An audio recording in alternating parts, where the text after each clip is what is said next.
Ladies and gentlemen, please welcome to the stage Zara Khan.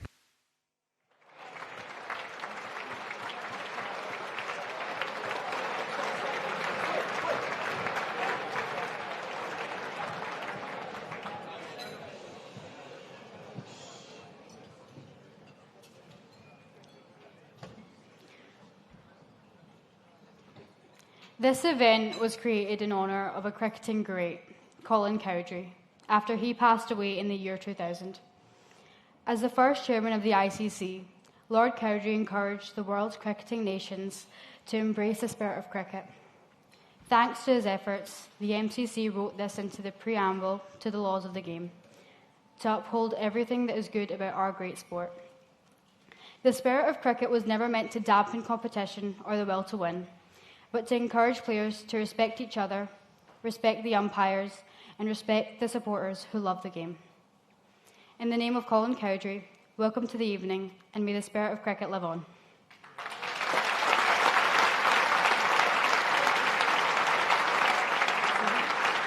Ladies and gentlemen, please welcome to the stage MCC President, Lord King.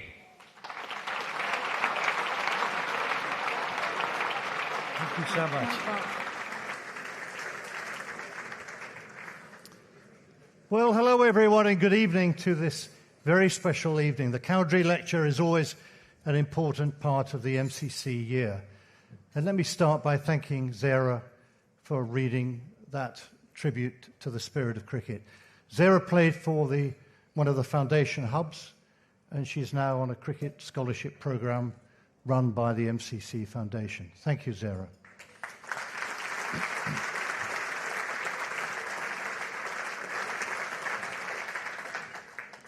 So it's my privilege as President to welcome you all here, but a very special welcome to the several members of the Cowdrey family, and especially Lord Cowdrey's children, Jeremy, Chris, and Carol. Welcome.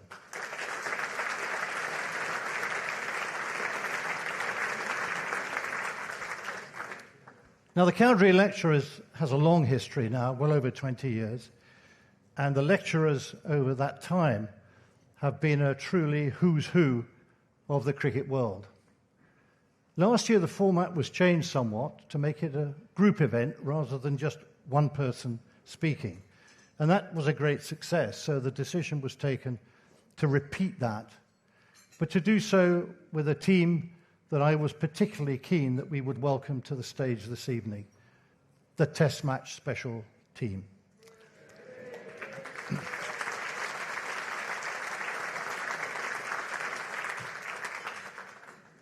Test Match Special is certainly a national institution. It may even be a global institution.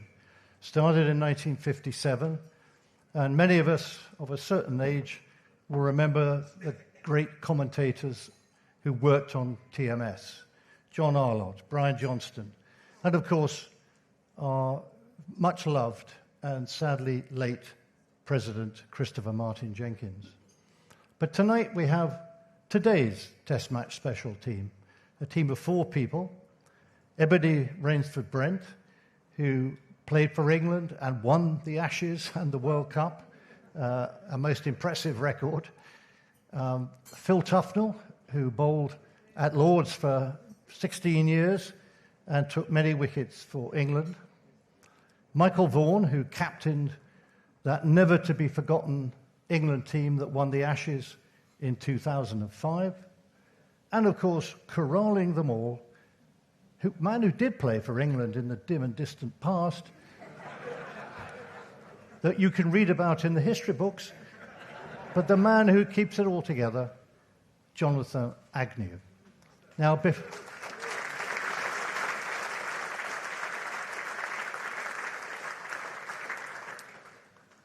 before I welcome them to the stage to speak to us this evening, I have been asked to make one announcement, which is, if the fire alarm goes off, unsurprisingly, you are advised to leave the building. What you do after that is entirely up to you. And the only other thing worth saying is dinner will be served after Test Match Special have entertained us, and a bar will be open for those who wish to drink something that is not actually served on your table. But enough of me. Let me now wish you a very successful and enjoyable evening and welcome the Test Match Special stars to the stage. The Test Match Special is a programme renowned for its characters. Come on, let's go and meet a few.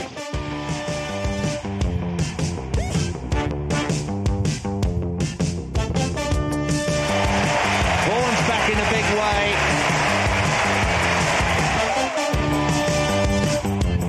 To run to the ball's outside goal. And in comes Pat Cummins from the far end. He bowls to Stokes, who hammers it for four. Shane edges, he's gone!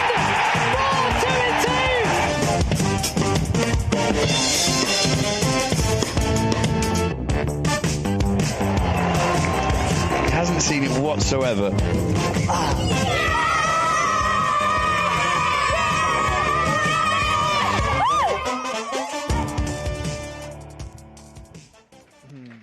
There we go. Good evening, everybody. Wow, what a fantastic turnout. It's a fantastic honour to be here, actually, to discuss something that, well, it kind of keeps everybody chattering, arguing, rowing in the commentary boxes as well as in dressing rooms, and that is the spirit of cricket. What is it? And the fascinating thing about the spirit of cricket is that I think everybody has their own personal definition of what the spirit of cricket is. What I don't want you all to do tonight is to agree with everything that we say. That would be a disappointment.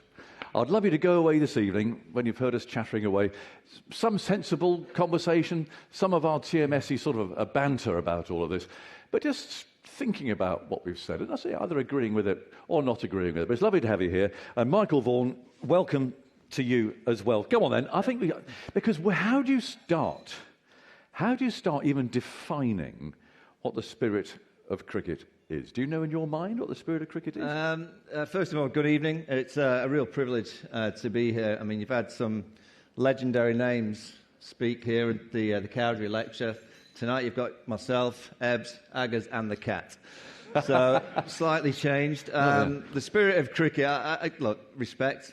I think respecting your opponent is obviously something that comes to the forefront of my mind, respecting the game, respecting those that have been before you. I'll be totally honest, I think a lot of what we talk about in terms of the spirit of the game is utter nonsense. Nonsense? Utter nonsense. Oh, OK. And I'll tell you why, because, you know, you're all England fans, I presume, or cricketing fans from around the world. In 2005, you'd have been celebrating the ball swinging around. You know, is it within the spirit of the game to put a Murray mint on one side to make the ball hoop against Australia? Probably not. But it's about beating the Aussies. You know, in 2009, Bilal Shafiat was the 12th man at Cardiff when Jimmy Anderson and Monty Panesar was batting out for the draw. I noticed on a number of occasions he walked out with gloves and he was dropping the gloves to delay time, tactics. We drew a series in Sri Lanka by doing exactly the same. Is that within the spirit of the game? Throw it, Aggers. You'd have played for Leicester, England on one or two occasions. Throwing the ball in on the bounce to the keeper to scuff up one side. Surely you'd have done that. Is that in the spirit of the game? We didn't know what reverse swing was, Michael. We were all about polishing you the didn't ball. bowl quick enough. We never about reverse swing. But a captain, I'm surprised to hear you say that you think it's nonsense, because the captain, if you look at the preamble to the laws of the game, the captain is responsible for ensuring that his team plays within the laws of the game. Correct. But also within the spirit of the game. That's the captain's responsibility. The captain's responsibility is to win. Oh. Sport's about winning, and, you know, you can... we could argue or talk or discuss, and of course I believe the game to be played right, and it's to be played in a spirit and a fashion and in a way that entertains the public. That, for me, is what cricket's all about. And if every now and again, and I see every single team, I'm not saying when I was 11 or 12 or 13 or 14, but every single team, and I reckon you're exactly the same, and everyone that's played cricket in this room, whether it's playing on a Saturday afternoon, playing professionally, you would have done something within that game that you could argue is not the spirit of the game. What, like you can argue lip salve and stuff? Look, I'm not going as far as saying you put sandpaper in your pocket. I mean, that's just what another country do. But there's that fine line, and I guess when it goes against your team, you'll probably say it's against the spirit of the game. So I think it's a very fine margin. I'm a believer that it's a position of the skipper, the captain, in any sporting team, particularly cricket, is to create a culture in the dressing room that allows the players to go out onto that playing field to maximise their talent. And then you've got to try and entertain the public. And if you can do one or two little things that help you get over the line to get that trophy in your hands, you do it. Our spirit of the game is not cheating necessarily, is it? It's not cheating. It's not gamesmanship. It's something rather more subtle than that. And I think it's easier to say that something is against the spirit of the game rather than actually is for the spirit of the game. So it's easy to say, they shouldn't have done that. That's against the spirit of the game. I've some examples. Something that was definitely in the spirit of the game, and we'll talk about this, I know, this year, because it's 20 years ago since your amazing Ashes win. There's one photograph, really, that stands out, which surely demonstrates the spirit of the game. And in that preamble that was beautifully read out there at the start, the word respect was used 3 times, wasn't it? That's respect, and that is spirit of the game. That is in the heat of battle and somebody crushed by a 2-run defeat. That's spirit of the game, and it's respect for your opponent, isn't it? Absolutely, and that picture tells you everything about what cricket is, particularly Test match cricket, particularly Ashes cricket. I'll be honest, I didn't know Freddie had done that. You didn't know? No, we were too busy ruffling Geraint Jones's hair, I think, and celebrating with the England supporters. And then Freddie just had this gut instinct to look at Brett Lee, who for 2 hours had been peppered. You know, Freddie had hit him many times on the arm, on the chest, and he just had this moment of going up to Brett to say, great fight. Yeah. And that is what cricket is all about. It's a wonderful picture. Actually, a fellow called Tom Shaw took that, and I'm amazed that he was actually looking at Flintoff rather than doing what you were doing, because the action was happening elsewhere, wasn't it? You were running around chasing about, and yet he had somehow the presence of mind to snap that picture. And I mean, that was the photo. It was a slightly more iconic photo than the one of Freddie on the bus about 3 weeks later. that just summed up that series. In the heat of battle against Australia for the Ashes, you could still have moments like that. Yeah, I mean, that's what the Ashes is all about. It's, as much as, you're desperate to beat Australia, desperate to get that little Ashes in your hands, fundamentally there's a huge amount of respect from both teams. Yeah. I've been lucky enough to play in a couple, and, you play so hard and you're desperate to win, but ultimately there's a huge amount of respect between England and Australia. And Ashes series, if you go back through the history of the game, it's about real personalities. Freddie's a personality. Brett Lee, the late, great Shane Warne, there's no bigger personality than Shane. You look at the present day, Ben Stokes, Steve Smith. That is what Ashes cricket is all about. And fundamentally, whatever happens throughout the 7 weeks, which pretty much is the Ashes series, you shake hands, you have a beer, and you have a huge amount, not just from those 7 weeks that you've played, but I look back at all my playing days and I think, the real respect that I have for players generally are from Australia. I mean, you go back to the 90s, it was the Australians really that would come and play county cricket, in particular the game that I tried to play. A lot was taught by Darren Lehman, Greg Blewett, Matthew Elliott, playing against all those Australian pros in the county game, and that's really how I taught myself through them how to play the game. So there's a huge amount of respect between England and Australia. I'm going to say a name from that series, and it's not Glenn McGrath, it's not Shane Warne, it's not one you're going to think of, but this is spirit of cricket. Yep. Gary Pratt.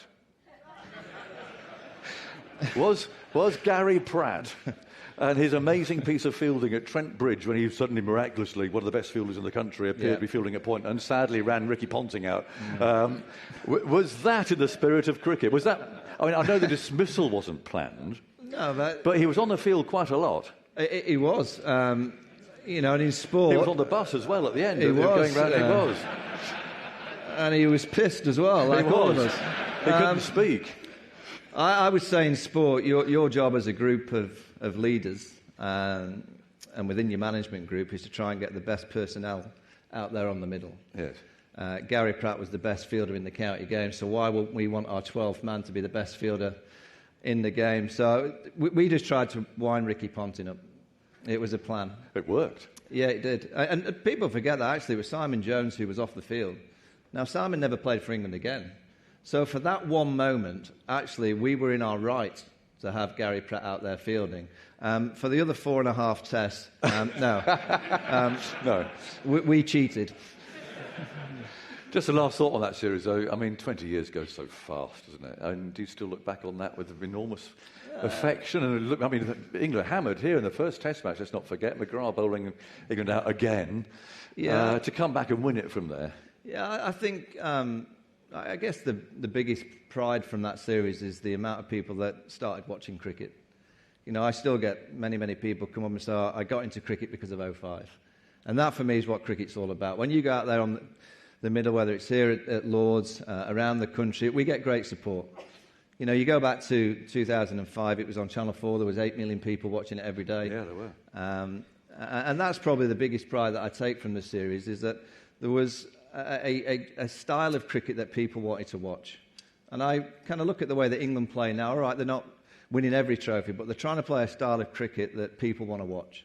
And I think there's a lot to be said for that. So, yeah, it's 20 years, and I do smile when I get young kids in particular who aren't so young now, who say, I only got into cricket because of that series. So that probably makes all the players and those that are involved on both sides as proud as anything, because, you know, we might have just got a few more people watching cricket, playing the game of cricket because of that one series. So, yeah, that's special. And it was available there for people to watch free, and that was the big thing about that, wasn't it? It really was. Yeah, that helps. Yeah, no, we're in a different age, though, Aggers. I think that's all old money. You know, but I you think could see your heroes, Michael. Yeah, you could go and copy them. I remember when I was a kid going and copying, I agree, Peter Lever. But don't underestimate the amount of kids that see cricket now through digital. Don't underestimate the amount of kids that see bowling clips, flying catches, run-outs, silly moments through TikTok, through Facebook, through X, through Instagram, which 20 years ago, you know, that wasn't there. Yeah. So we can't just criticise what's gone and, you know, it's gone behind the paywall. That's all old money for me. Yeah, sure. Sky Sports have done a tremendous job, and I think kids now are more... I know from my own children that they don't even watch, they don't even know what a telly is. They're just on the tablet. You know, we've all got... Well, many of us in this room have got kids who are seeing the modern world, so I don't think we promote the fact that there's so many more clips available for kids to see that possibly 20 years ago there was. Let's give an example of that debate that I said at the very start of this, that people do have a different idea, perception of what spirit of cricket is.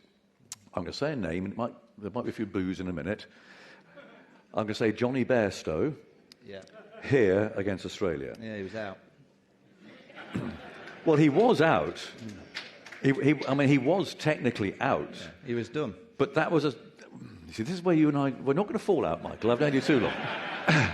That, to me, was a classic... The ball's still alive, he leaves his crease. Hello, you can get run out. It's a classic example of spirit of cricket, though, I thought.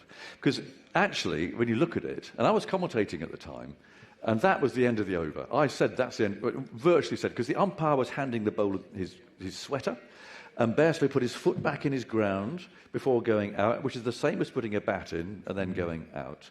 There was an opportunity there, I thought, for Cummins and for Australian cricket to have really made some friends. If they'd thought about it, and the fact that it went to a replay, they had someone's laughing. The fact that it's, I'm not sticking up for Australia, but when you go to the hullabaloo afterwards and the noise and the same old Aussies always cheating, he could have killed that by just saying, do you know, by issuing a warning. That's where I'm getting to with this. Right. You issue a warning. Because if you warn somebody and then you do it, that's totally his fault. I think Jofra Archer, here at the World Cup final, that amazing last ball in the Super Over, I think he should have said to the backing up batsman and to the umpire, I'm just telling you now, if I think you're trying to steal a run here, I'm going to run you out. Going for the Mankad, yeah? Yeah, well, if he'd done that, because I think a Mankad's a horrible thing, the run out. I actually got hold of the ICC before the last T20 tournament in Australia, and I phoned them up and said, I do not want to be the commentator who commentates on a World Cup final ending with a Mankad or run out, whatever you want to call it. I don't want to be that commentator. You've got to do something about the rules. But if you're warned, if you're told, do that and that's going to happen, there can be no argument, can there? It's just when it's done in a sort of a brutal sort of a way. I'll ask you a question. Who broke the spirit of cricket first? Who wrote it first? No, who in that Johnny Bairstow incident, who broke it first? Oh, I see. So Johnny Bairstow. But no, I've always been taught at the end of the over. He wasn't stealing a run. No, but you look to the keeper and give it. Am I all right? Yeah, I don't think he was doing anything. Do I don't think he was doing anything underhand. He was just. It might be a bit dippy, but he tapped his foot in, and he walked out, and Carey ran him out. So what about the skill? So how do you know that Pat Cummins didn't say to Alex Carey, by the way, we've noticed that Johnny Bairstow on a regular basis is walking out of his crease. Yeah. We're going to bowl a ball, and by the way, just throw it straight at the stumps. It's a piece of skill. So you're totally happy with that as a... Yes, it's out. Are you? Yes. Yes. Can I just have another aside, please? Thank you. That's the sound I wanted to hear. It's out. And we heard it that afternoon here. I mean, there were a lot of... I know it was mid-afternoon, people had a few or whatever, but that was a Sunday afternoon crowd. Yeah, I must admit, I have to say that I thought the pavilion's reaction was fantastic. I still think it was out. We're not going to go there. We're not going to go. But surely something like that is such a perfect example of this whole argument, isn't it? There's you and there's me. If that had been Steve Smith batting, and let's say Jimmy Anderson's bowled the ball and Jamie Smith throwed the stumps down, are you reacting exactly like you're acting? Yes, I am. And I did at the Oval in the One Day International when Ryan Sidebottom barged Grant Elliott down and then ran him out.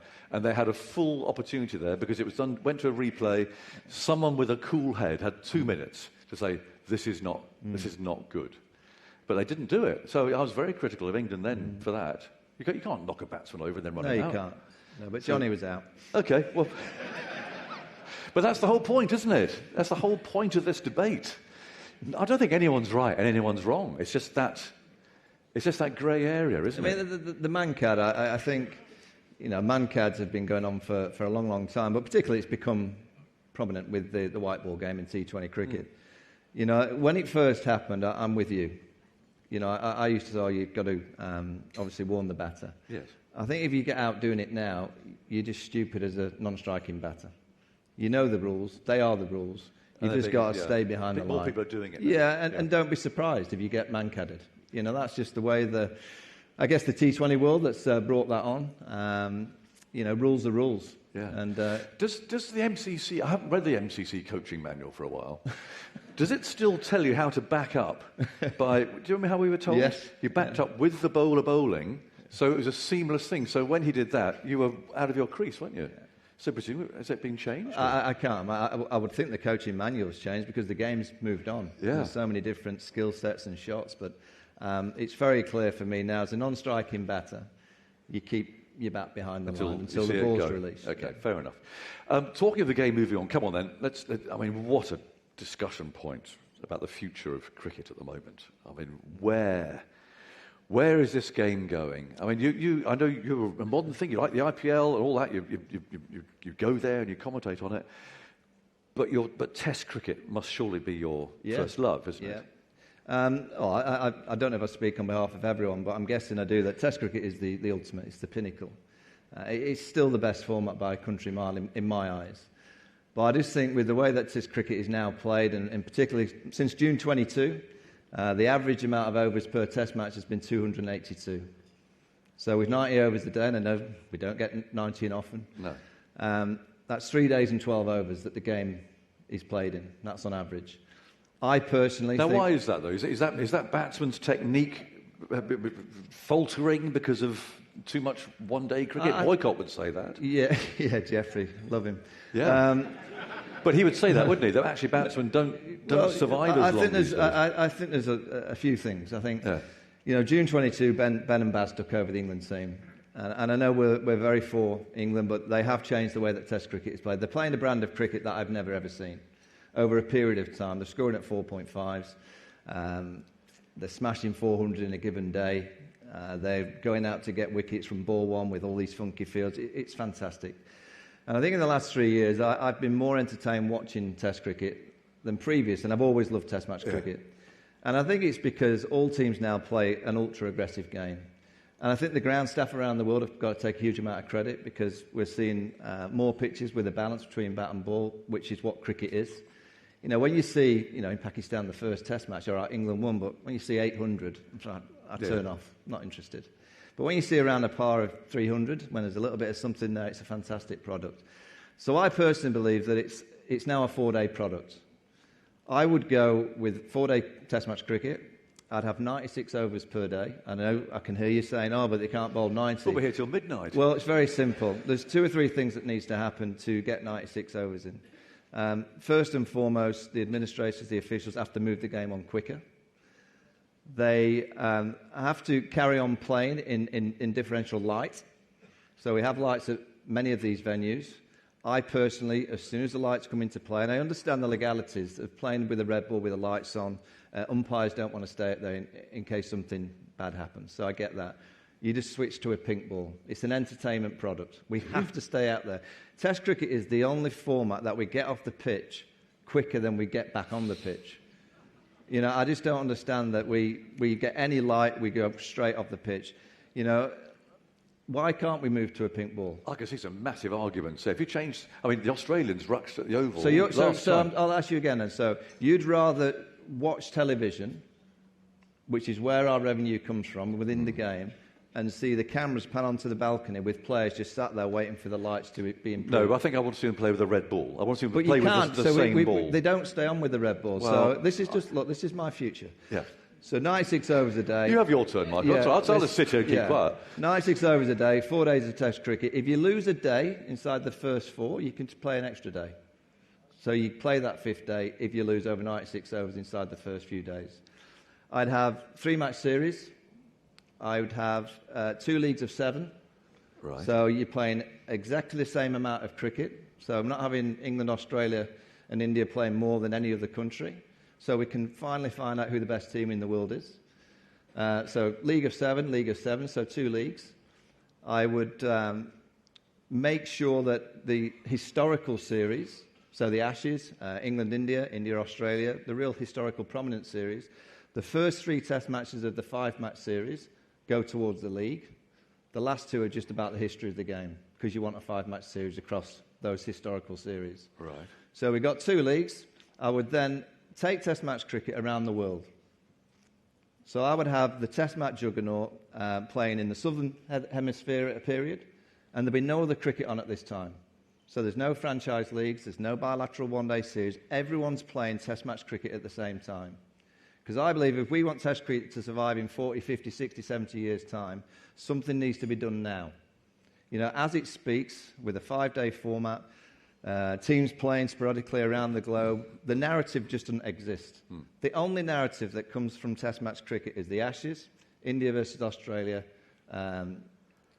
England versus India this summer. So, yeah, but India-Pakistan, they don't play. No. So they can play on neutral areas, but yes, but not. Well, that'd be another thing I'd bring in, as long as they're in the same league. Now, well, this is the problem. So I'm immediately, of course, going to say to you, what happens if England and Australia are in separate leagues? Okay, so if cricket wants to go into the proper world of sport, you know, they have to be in the same league.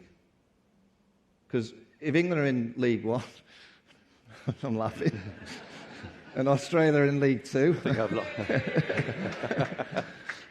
you know, you don't have, you know, so Man United get relegated, and they might.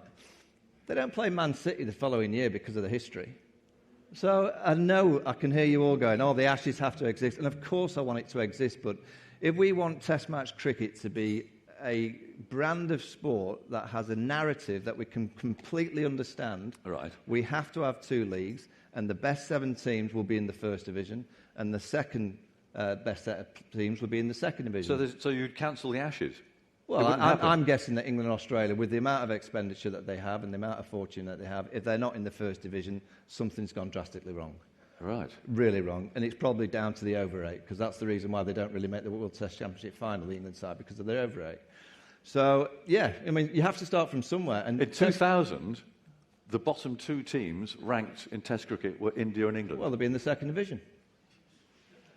I mean, look, you can carry on, I guess, with the Test cricket as it is, and it'd be great. I'll watch it. I'll commentate on it. Fantastic. But if we want it to be a real narrative going forward for 50, 60, 70 more years, and we want the next generation to be really engaged with it, I think we need to know exactly who the best team is.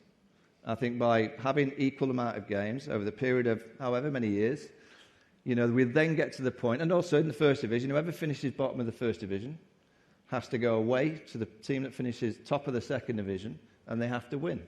If they don't beat the team that finishes top of the Second Division, they get relegated. So I just think it brings more of a commerciality. I think it would be a product as long as there was nothing else played. And I guess that is the political kind of landscape of how you get all these countries around the world to agree upon a period of the year, every year, where just Test match cricket is played. Yeah. And then you know what? For the rest of the 8.5 months, go and play as many franchise leagues as you want. I personally believe bilateral white ball cricket is gone. I just don't think there's enough time in the calendar to play bilateral white ball cricket. I would play bilateral white ball cricket. Like 50 overs and I just think I'd play it leading up to the World Cups. So a month leading into a 50-over World Cup, play a load of friendlies leading into the 50-over World Cup, vice versa with T20 cricket. I just don't think we've got enough time in the calendar to have all the franchise leagues, which, let's be honest, create a huge amount of revenue for the game. You only have to look at what's just happened in the UK with the 100. If you want that, and you want the bilaterals, and you want 5-day Test match cricket, I just don't think we have enough months in the year. But the big thing is, I just want Test cricket to have its window. I just want Test cricket to have that period of every year where that's all we talk about. And I think if we do that, I think the next generation will always get into the game that we generally love the most. And also, you kind of look at, I look at the West Indies. You look at the West Indies in the last 10 years, the amount of legendary, and I call them legendary, Test match players that don't play for the West Indies in Test match cricket because of the white ball game. I want to see the best players in the world playing Test match cricket for a prolonged period of time. Yes. And I think if you just had this window where that was all that was played, I think players would play. I don't think they don't have an option to go and choose a franchise league.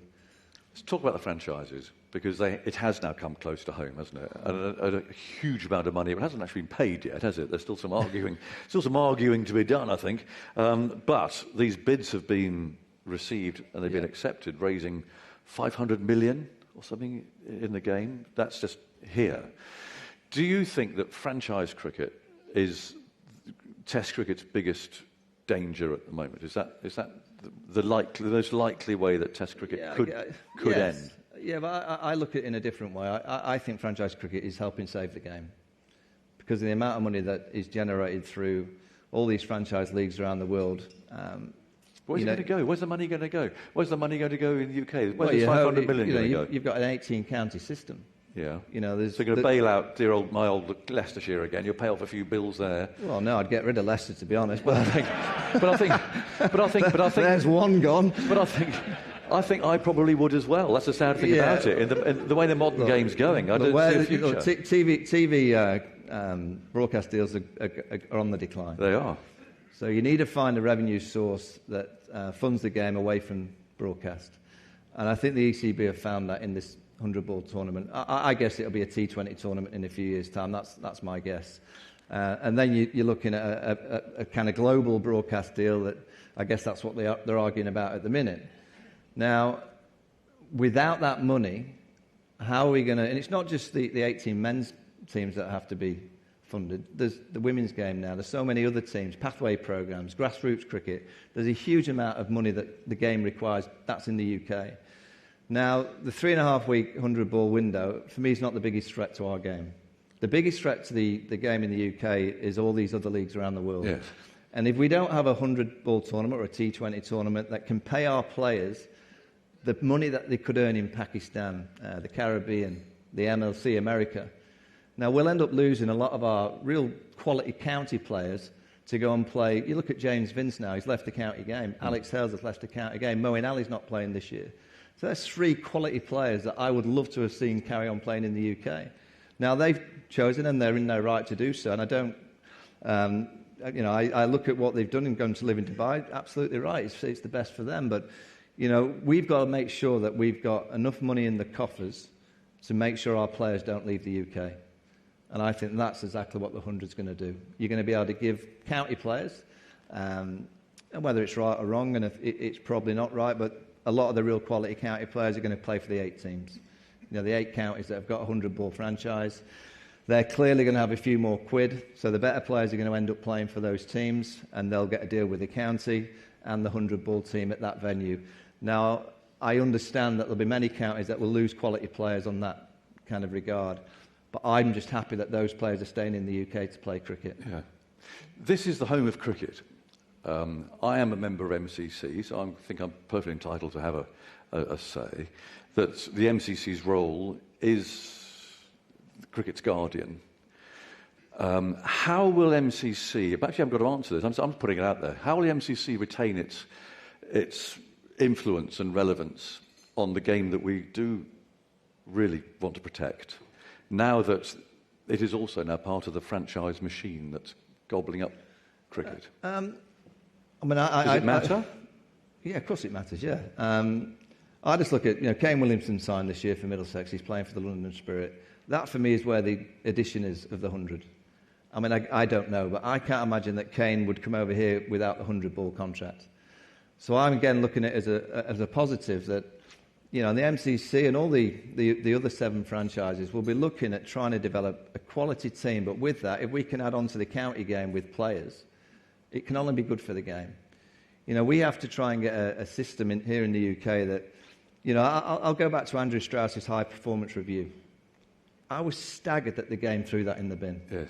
Because it was a high-performance review of the game to make English cricket better. Now, why has that been put in the bin? Just because it upset 1 or 2 counties? Counties didn't like it. I mean, exactly. So if we want to be... And let's be honest, in English cricket, we've had great times. We've had some wonderful moments in the last 20 years in particular with Ashes series wins. We've won World Cups, men's and women's. But we've never had a period of dominance like Australia have. I think India potentially could go through an era of dominance. The system that they have in India now it's through the roof. All the academies, the amount of players that are playing the game, the pathway programme with the youngsters, the professionalism in terms of the preparation of their players, both physically, tactically, technically, and psychologically in India. And that's high performance.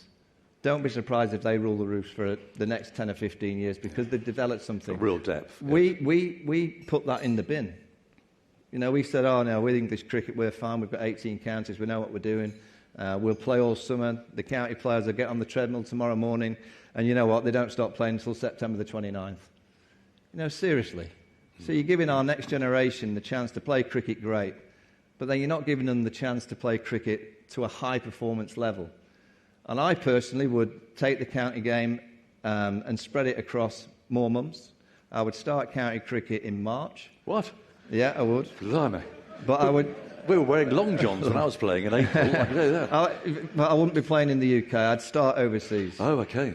So the last 30 years, when I've been playing and now commentating on the game, I guess many things get discussed. One of the things that we discuss is, we don't produce enough spinners. We don't play spin well enough. Our seam bowlers are only good with the duke ball. I said, OK, then, why don't we start and have 2 rounds of county cricket? All counties go overseas pretty much in March anyway for pre-season. And why not trying to get into bed with India? And why not say to India, we'll start our county championship in March in India. And by doing that, you'll get more English players, the chance to play overseas with a different ball to a duke. Spin would come into the game, and our players would have to get better at playing spin. The BCCI control the game, not the ICC. Sure. Yeah. And all events now, you go back to the one that's just been in the Champions Trophy, based in Dubai, they controlled it. You go back to the T20 World Cup last year, the semi-final, we'll play in Guyana. Everything will be about spin going forward because they're controlling. They're not going to want to play on green seamers in doing World Cups or T20 World Cups. It's not going to happen. So we have to get better at producing the skill that's going to be in all these kind of different competitions around the world. And I'd just spread that county season out. I know there won't be many people being able to afford to travel to Abu Dhabi or Dubai or Bangalore, wherever this couple of rounds takes place. But YouTube is a huge kind of formula in terms of the way that people watch county cricket now. The YouTube numbers last summer were fantastic on the county game. Now, you go to India, you can still watch it on YouTube. And by the way, you might get a few local Indian business people that go, OK, we mind investing into that. So that's why I'd start county cricket, same amount of games, but just spread it across 7 months rather than 6. And the conveyor belt might just be a little bit better for the players in terms of high performance. Looking at the weather this week, you didn't go to India, Michael. You can just come along and stay here, can't you? Beautiful for tomorrow. Right, thank you, Michael. You stay there. Michael Vaughan, ladies and gentlemen. Lots of things to take away from that.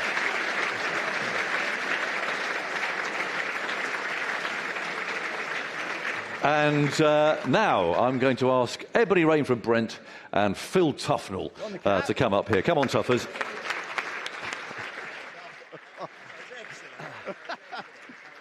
Strong morning, strong. Right. It's Tuffers. Right, we're I know. right So how's that? How's that for you? Wow, blimey. Spirit of cricket, Tuffers. Yeah, didn't understand a bloody word of it. No, I didn't think you would. I know. I thought it was excellent, Mike. Excellent. I like that. We can nip over to India, Dubai, do a bit of county cricket. Hey, I was going to ask you, how many days cricket do you think you've played here at Lord's, Phil? Well, crikey, Middlesex-wise, 20 years I played for Middlesex. Over 1,000? Yes, well over 1,000. You're an MCC member? No. It's in the post. Yeah, it's in the post, Tuffers. No. I remember all those days of lamb chops and spotted dick and Gat and everything. Yeah, Mike. I saw Gat the other day. Oh, yeah. Yeah, he's turned into Henry VIII. He's like a cube. Yes, he is.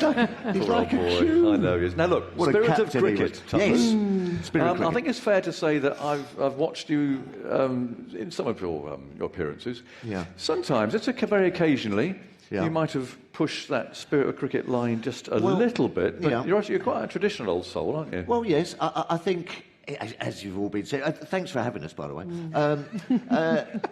It is difficult. I think you know it when you see it, and I think you definitely know it when you don't see it.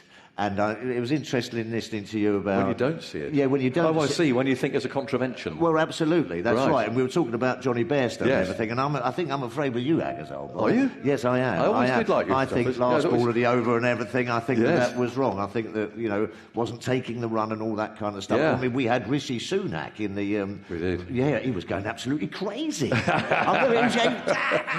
wasn't happy. He wasn't happy. And none of... Because he wasn't stealing a run. He wasn't doing anything. We've had that conversation anyway. But no, sure. But so when you do see it, I think it's very difficult actually for players to sort of embody it. Actually, I think almost we are the people who are the spirit of cricket. You know what I mean? Because the players are so in a bubble, and you're so in that sort of moment, you're fighting and scrapping and ducking and weaving, that it's very, very difficult to actually sort of like bring that out of yourself. I mean, I went on 10 England tours, foreign ambassador for the country. How many did you see out from start to finish? Well, there you go. No, but I mean, I went over there, and it's funny, I don't think out of all of those tours, I stayed in one night of any of those tours. So you are... Is that spirit of cricket? Well, no. That's a different type of spirit. No, it's not. But I mean, it's sort of like you get in this bubble when you're in that sort of, it's bloody war. You're over there. I did you're jot down... sledged and everything. It's very, very difficult. I did jot down the spirit of cricket, just very briefly. Yeah. Disputing umpires' decisions. Yes. That was a mistake. That was a mistake. See, kicking a cap down to the boundary when one's been given not out. That's right. Well, it was Sachin Tendulkar, and it was the first time he would have ever been stumped. You know what I mean? And so you do then have these moments of sort of, you know what I mean? And it's very, very difficult because you're trying to make your way in the game. You're trying to nick a few quid, and you want to be picked, and you want to represent your country, and you're absolutely striving for it. I mean, it's interesting you talk about umpires and everything. I'll tell you a little story about that. My first Test match, I don't think they'd actually let, almost from a duty of care, was at the MCG. Nice. Yeah, for debut at the MCG. Bloody hell. You know what I mean? And so that was an interesting one. And I used to have a little tell when I bowled that I'd sort of run up and bowl, and after sort of three or four balls, I'd go to the umpire and I'd sort of go, how many left in the umpire? How many balls left in in the over ump, like that. And so I'd bowled my first 4 balls of my debut, and it was a chap called, I think it was Peter McConnell, was the umpire. Australian. Yes, the Australian umpire. No neutral umpires. Well, they thought they were part of the team. No, that's right, but they didn't have any neutral umpires or anything like that. So I'd bowled me 4 balls, and I was walking back, and as I'd walked past him, I'd gone, how many balls left, ump, like that, and he turned around to me and said, "Count 'em yourself, you pommy bastard." And I went, excuse me? I'm not surprised. You can't talk to me like that. No. But so that just shows the difference. And I think Michael touched on it. As well. Different countries have different ideas about the spirit of the game. Yeah, I think it's very true, including the umpires. Yeah. Ebbs, a cherubic face. I can't believe for a minute that you cause any problems on the field. Hello, everyone. First of all, thanks for having me. Firstly, I'm grateful to Michael for softening the blow when it came. I wasn't sure if we were going to come in and all say we abide by it all the time and we're very good on the pitch. I grew up with 3 older brothers, first of all. I think it's worth... I'm the youngest, 3 older brothers. So I'm just putting into context that winning was very important. And you don't win as the youngest sister by always playing perfectly by the rules. So that was embedded in me as I've got older. I've gone around the world, been fortunate to play. And you know where it's... I think the spirit of cricket actually sometimes is hardest in club cricket. Anyone here who's played club cricket, I think that's where it's harder than internationals. Internationals, there's a million rules. It's policed. There's police, there's TV, but when you get to a club game, this is where it can go pear-shaped. So... an example for me, I ended up, unfortunately, finishing my career with a 2-match ban. What? Love that. Seriously? Yeah, it wasn't my fault, because actually... No. It never is, Ebony. It wasn't my fault. So, listen, anyone who's played club cricket, sometimes in the leagues there are some umpires which are known on the circuit to favour their own... You bring your home umpire, don't you? So, yes. It's volunteers, you bring your home umpire. So in this particular league that we were playing, I was playing for Shepperton. We were playing a team in Hampshire. I won't mention their name, but they know who they are. So they're known to have this umpire that had been a little bit sketchy with decisions. So what also frustrated club cricketers is when internationals came back from playing international cricket, came back into club cricket, and then started scoring runs. So anyway, I think they were a bit annoyed that a couple of the England girls had come back to play. So we're smashing them everywhere, by the way, just to let you know. We were just getting stuck in, cashing in. And this lady bowled a ball that I would describe as a filthy delivery. It went to 3rd slip. We've all bowled them. We've all bowled them. I've bowled them. It went to 3rd slip. So I hadn't played a shot. I'd leaned back and across, saw the ball, and just kind of left it. So I turn around, and the umpire's got his hand up. So, mate, come on. Off court? Yeah, court. So I said, mate, I didn't play a shot. Which I didn't. The ball was so wide. And basically, the keeper dived so far across, knocked the ball into... It was just a horrendous bit of cricket. Anyway, the wicket-keeper decided to send me some choice swear words and told me where the changing room was, where the bar was, where the police station was, all in swear words. So she kicked off, and I said, look, this can't be real. And then I think I saw red mist. I may have possibly said choice words all the way around from the wicketkeeper all the way around, and then that was me done. So I got told off. I agree. I think club cricket's where it's hardest to Yeah, police. could well be. Yeah, because you get different levels of people, different motivations. And they see things on the telly as well, and they think, well, that's all right, we can get away with that. The spirit of cricket. So anyway, look, I it's not my finest moment. No. And I did retire after that, and I realised... I think you're lucky to get 2 games.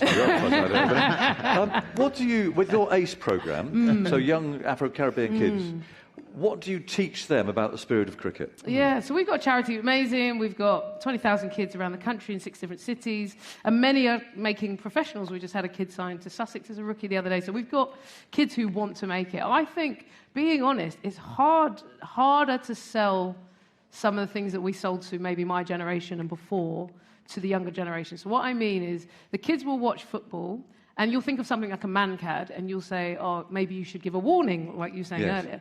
And these kids will go, well, in football, there's no warning that there's offsides. There's no warning, you're out to win. In rugby and a scrum, there's no politeness, you're out to win. So I think it is a little bit harder with the younger generation to sell some of the spirit of cricket. I think respect is important. Yes. Knowing the laws of the game is very important. But when it comes to those moments like the Johnny Bairstow, I agree. I think the kids will tell you, we want to win. And I understand it. And so it's a little bit harder to get in that nuanced space. And you have debates and you have conversations, and when games go, and I think the key is to make sure you maintain that line of respecting opponents. And I think the key is also to uphold the values of the game. You never want the game to kind of just disintegrate. So therefore, it is important to maintain it. But it is hard to say winning is priority. And I think the younger generation have just a little bit less, focus on being polite and nice. And they want to win. And I've always, be honest, I used to, when I started playing cricket, because I played football, basketball, lots of different school sports, I remember just thinking, why are we clapping in the opposition? I wanted to give them a stare down. And I'm like, I really did. And I was like, what is this about? And it actually, in hindsight, I still struggle with things like that. If you're playing a game... Because you don't really mean it, do you? No, because you don't. And you really just want to go into silence. So I think there are some things that are harder to explain, but equally respect and knowing the laws is where I think it's important. It's funny, actually. I had the pleasure of bowling against Brian Lara for 2.5 days in Antigua. Oh, yeah. And, so you got to know him pretty well, didn't you? Yes, and when he did get to 375, you just mentioned it there, we were all sort of going, yeah, well done. We're going to talk about Test Match Special in a second, but I was shown the other day a lovely old piece of footage. Let's show now. This is Test Match Special back in the day. I think it was 1997. It just gives a glimpse into what Test Match Special was like, well, not in the early days, but, 30 years ago or thereabouts. Oh. Test Match Special is a programme renowned for its characters. Come on, let's go and meet a few. Here's the box. Great train. Peter Baxter, producer. Fred Truman, larger than life. Good morning, Fred. Oh, good morning, everyone. CMJ. Good morning. Trevor. Good morning. And there over there in the corner, the bearded wonder. Good morning. There we are. This is where it all happens. Bill Frindle keeps his eye on the facts and figures, and Fred's memory of past matches is remarkable. You know that you've got an audience out there. You've got a captive audience. They're in motor cars. Probably the housewife, or probably she's in the garden, or probably the farmer doing his tractor, and all these sort of things who are interested in the great game of cricket. And so you have the privilege of telling them what it's all about, the game you love, and being paid for it at the same time, which can't be a bad whole life, can it? It certainly isn't, and our overseas friends keep coming back. The ABC's commentator Neville Oliver was given an unforgettable introduction. I remember that Christopher Martin Jenkins, who is a bit scatterbrained, I mean, no matter how you want to paint it up, he can be an absolute twit at times, and he introduced me, and he said, look, I've worked with this man in Australia so many times, and it's my pleasure to have the privilege of introduce him to the English audience for the first time, and I'm sure you'll enjoy the work of Nigel Oswald.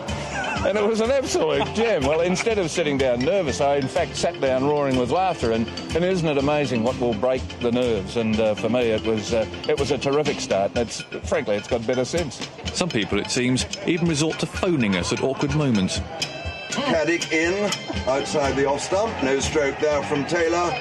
And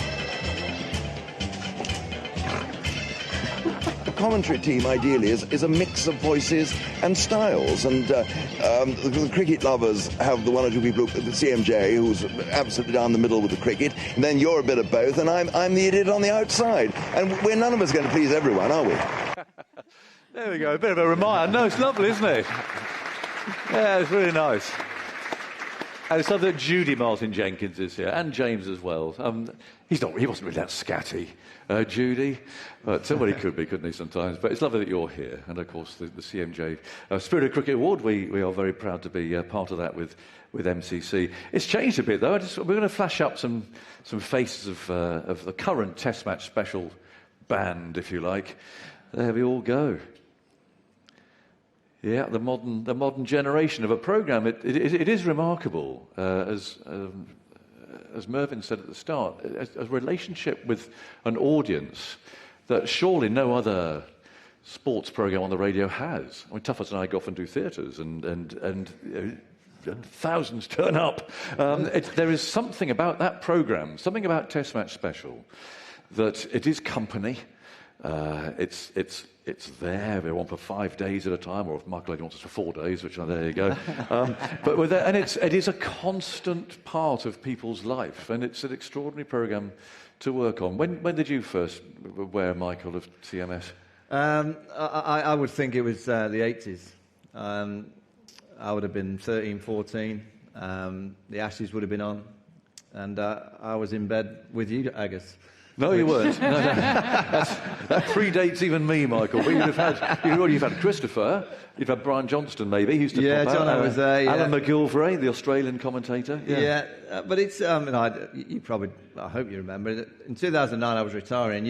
I was playing at Scarborough for Yorkshire, and I knew my days were done. I could hardly run, and you actually drove up. I did. To see me and came on the outfit and said, "Oh, we'd love you to join Test Match Special." And of all the kind of chairman of selectors or captains, coaches that have asked me to play in a cricket team, I would say that was the best conversation that I'd received, because I'd been brought up listening to the radio and listening to all the legends that you've just seen on the screen. And to think that, and it's only now that I've been found out, because I used to say, I'm going to work. And now my daughters now say to me, Dad, that's not work. You go to eat a bit of cake and talk a bit of nonsense and then have a few pints at night. I said, yeah, that's pretty much what we do, but it's always a joy. It's a real privilege to arrive at any cricketing venue around the world, to think that we're there to talk a bit of cricket. But there's something about the radio that's very, very special. Yeah, it just works, doesn't it? Tuffers, when was your first? Crikey, O'Reilly. I think it was probably my first sort of imagination of anything. I can remember sort of like sitting in the back of my dad's Ford Cortina, about 5 or 6 years old or something, like going down to Brighton, stuck in a traffic jam, with an ice cream or something, and just these sort of like words sort of like wafting out of the radio, you know what I mean? Which just sort of, and it was just like the backdrop to our summers, really. Yes. My mum would be making a bit of dinner, as you say, as old Fred would say, and my dad would be mowing a bit of lawn or something, and it was just on in the background all summer, And one of his first words he ever said to me, which I can remember, was talking about the spirit of the game, was, it's just not cricket. And that's a little bit gone out of the sort of vocabulary. You hear that? Now. Yeah. You know what I mean? What I find, and it's where I think radio sets it apart from TV, is that radio is that companion, and whereas television will kind of talk at you or talk to you from the wall or wherever you have it, the number of people who come up to me and say, "Cool, I remember where I was when I was listening," like the Ben Stokes hits Cummins for 4 at Headingley or whatever, because when you're listening to the radio, you actually have to work. You actually have to engage your brain. You have to actually make those the words into images, and they kind of burn onto the memory, don't they? But it's extraordinary how radio does do that, and the lasting images that people have. But sometimes you have to be serious. And Ebony, you at the moment, you've had quite a serious job to do away from TMS with the women's cricket. A bit of a shambles in Australia, let's be honest. I mean, but a good thing. I wasn't playing, Agus. No, he was. No, I'm not blaming you for that. But a good thing that women's cricket, which is progressing, and for whatever we say about the 100, I mean, it's had a dramatic impact on women's cricket in a very positive way. Good thing that there has now been a review into that, which you'd have had in the men's game for years, of course, and people get sacked. Well, a couple of sackings for women's cricket now, and you're on that review. And is it a good sign that actually that is happening with women's cricket now? This Women's Ashes was quite you said a really good point. We were doing a 5 Live show.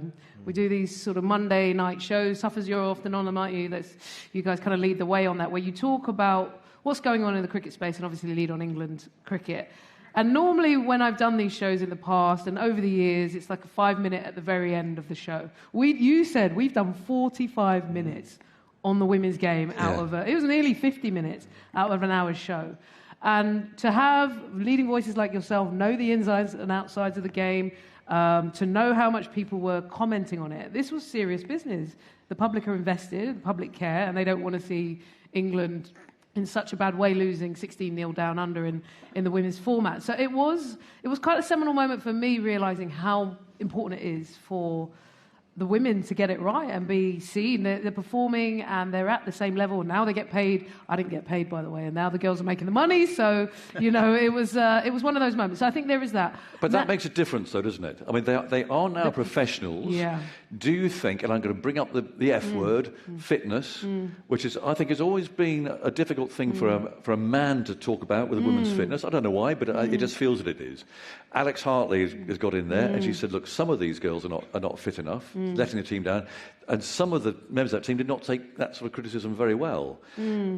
Are they being dragged into the professional age now? Have they got to open their eyes a bit? Yeah, look, I think England women are evolving into the professional era, and the Australian women have been professional for a lot longer. And so the delicate line when it comes to the fitness for women is, the honest answer is, people get nervous because women and body image and other issues, if you mention fitness, it can mean different things to different people. It can send someone into a dark place because of body image. But there is also the professional side, where the honest answer is the Australians are way fitter than England, and their standards are higher and they're more ruthless. And so even though England can, at the moment, compete against most sides in the world, and pretty much, if you look at the record, I think England had won like 80% of bilateral series in the last couple of years. England have been dominating, but when they go against Australia and when the pressure hit in the last couple of World Series, those things are telling. The fitness, the small margins. And a good example for me, Beth Mooney, who's an Australian cricketer, in her early career, wasn't considered fit by Australia, and she got dropped. She came and ran more twos in the Ashes series than the whole England women's side. So if you talk about fitness, things like that go, look, the Aussies are here, and the England girls, we have to accept that if we want to compete and take on the best side, we have to up our standards. So the media in the room, I think it's just a natural evolution of understanding that professionalism now for the women's game equals more criticism, more attention. And so I was quite vocal in that, both in the media, both behind the scenes.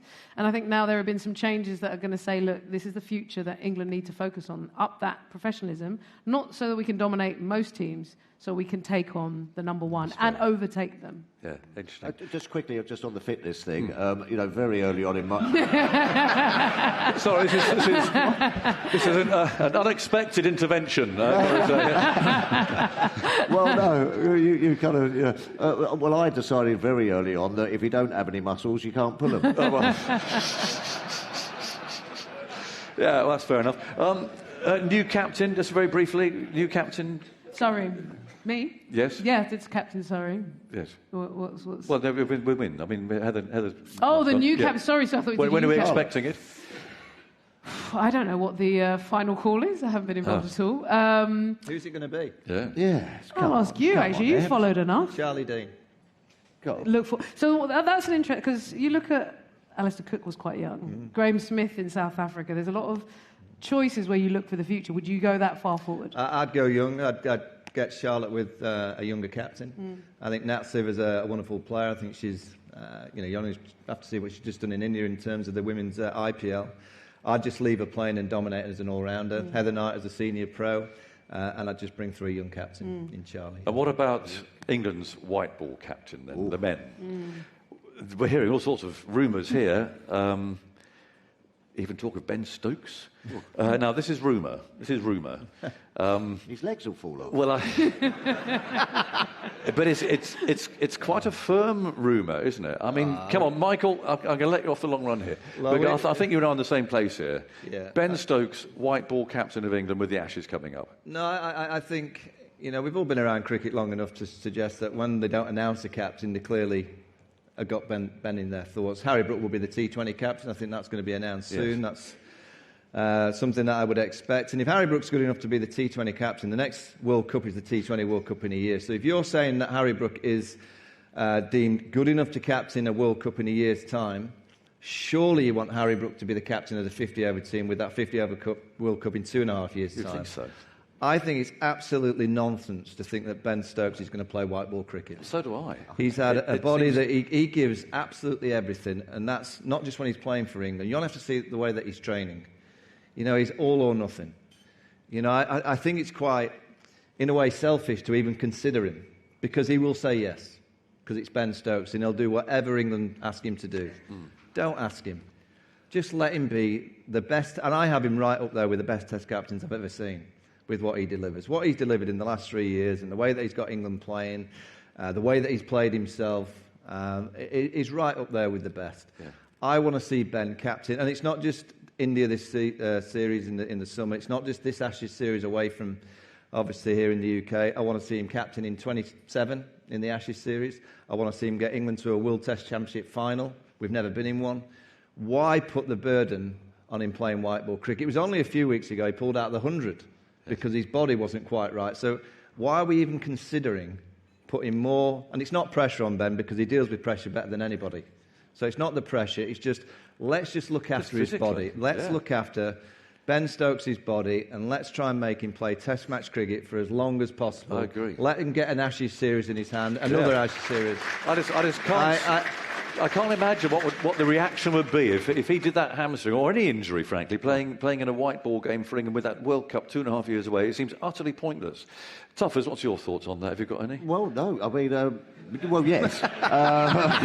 You're still dwelling on your fitness. Well, no, I totally agree with Michael. It can't be Ben. I think probably Harry Brook. I was. You know, I mean, they've been mentioning sort of like that's a Sam Billings, James Vince, but now they've sort of gone away, haven't they? They're a bit too old now, aren't they? So I'm probably going to go for someone like a Harry Brook. I mean, he's still very young, isn't he? But why not throw these youngsters in? Because then in the future you're going to reap the rewards. Yeah. And talking of Australia, can they win the Ashes with Bazball, Tuffers? Listen, I like Bazball. Do you? Yes, I do. I like it. They win some games, but they don't have to lose some as well. Well, they do. I think it needs a little bit of... Yes, I think it needs a little bit of tweaking, but, and just to sort of like be a little bit smarter at it, you know what I mean? I mean, the game here against Australia was just... I had my head in my hands. Was it Nathan Lyon walks off with a hamstring, 180 for one. Every single Australian was on the boundary. Yeah. And then we just kept slapping it straight to them, They'd gone. They're absolutely gone. So they just need to dial it down a little bit and be a bit smarter.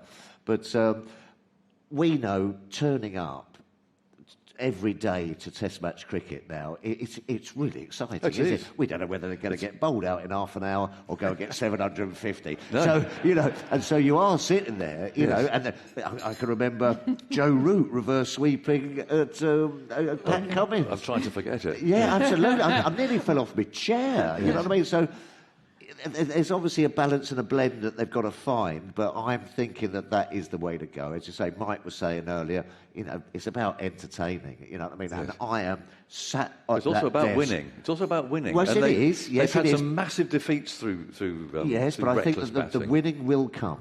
The winning will come more often if you're playing that way. If you start going into your shell, you're not going to win bloody anything. The only way you win Test cricket now is go out there and be front foot cricketers, and that's how you win things. And I love sitting there now. I mean, Mike said it, we have got the best job in the world. We sit there, cup of tea and everything, sandwich and looking, and it's just, it's enthralling. Love yes, it. From ball it's one. certainly exciting. Yeah. Michael, Ashes winner. Bazball, can it win the Ashes? Or will it win the Ashes? I think in 3 years I've been more entertained watching than I have been before, but they won't win just playing one way. No. You have the intent when you play Australia to be aggressive. That's first and foremost, that you have to have that mindset of, right, we're going to get on the front foot. This team have that. Without any question, they get on the front foot quicker and sometimes better than I've seen any England team. But you can't win just playing one way. So when you get on to Australia, Perth, the first Test match, if England have that skill set and that mindset to get on top, which they could, you can't allow Australia back in. And with the way that they played in the last Ashes series here, I go to Edgbaston, the first Test match. They were dominating that game in the second innings. The batting, the control in the game. They can't lose. Nathan Lyon got 5 wickets. There wasn't one fielder around the bat. Nathan Lyon then walked away from the game here at Lord's. England top-edged every pull shot. They get bowled out.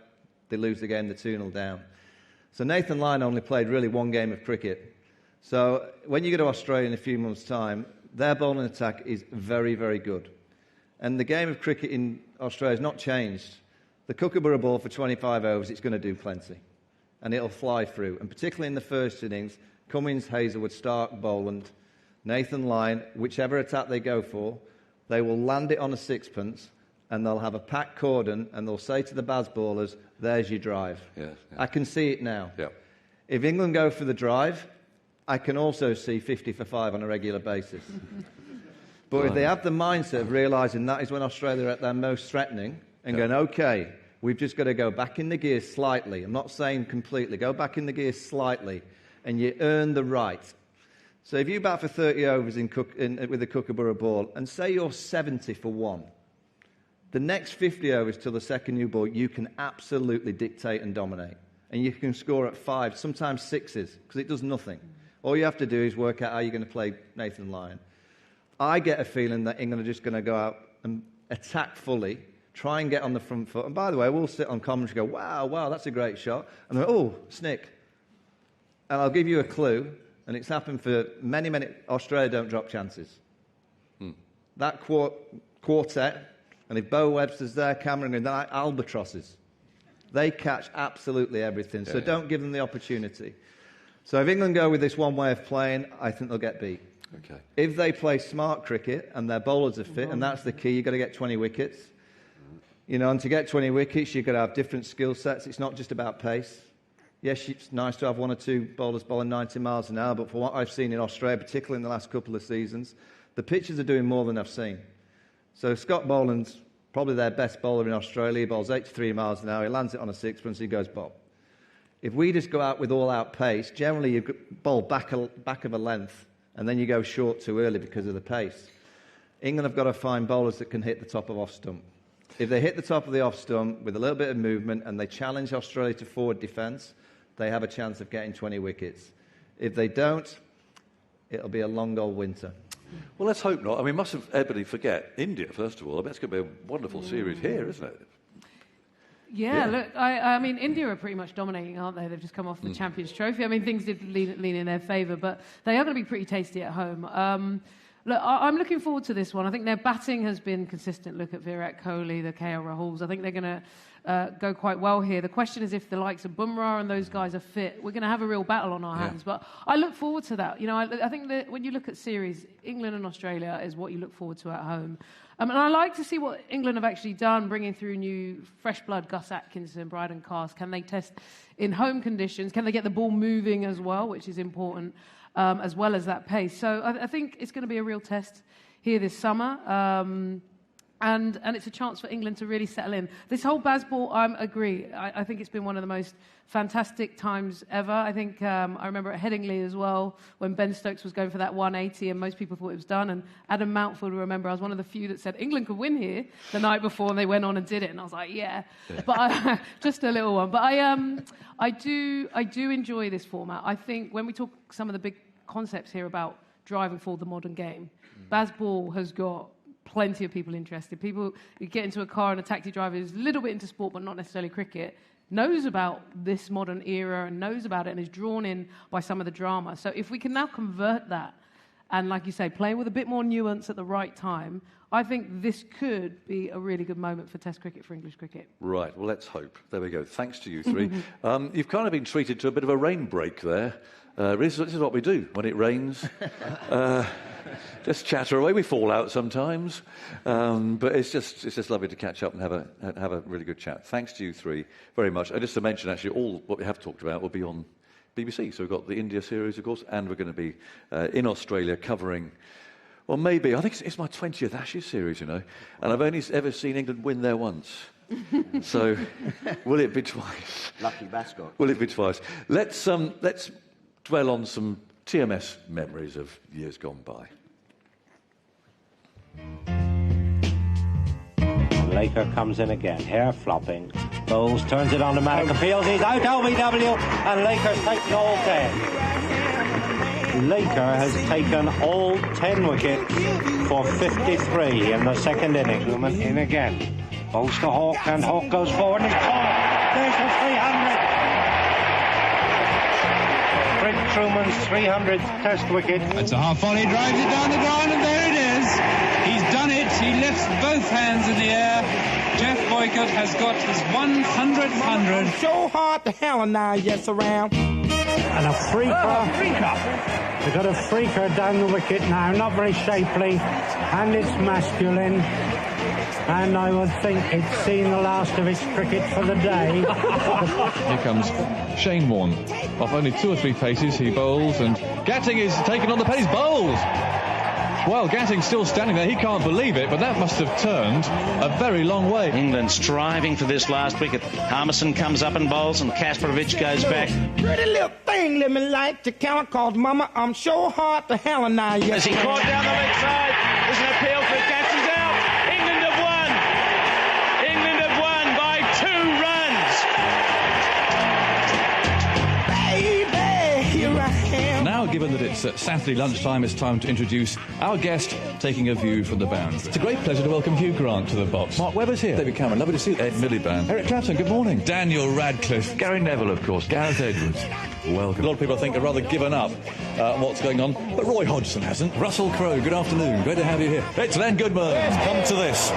Here's the last ball of the World Cup final. Archer bowls it. It's clipped away into the leg side. They're going to come back for the second. The throw's picked up. They throw to the wicket-keeper's end. He's run out, is he? I think he's run out. England think he's run out. 35 minutes, hit a 4 over the wicket-keepers. Beggars, for goodness sake, stop it. I got to have it. Give it good old love. Ladies and gentlemen, please.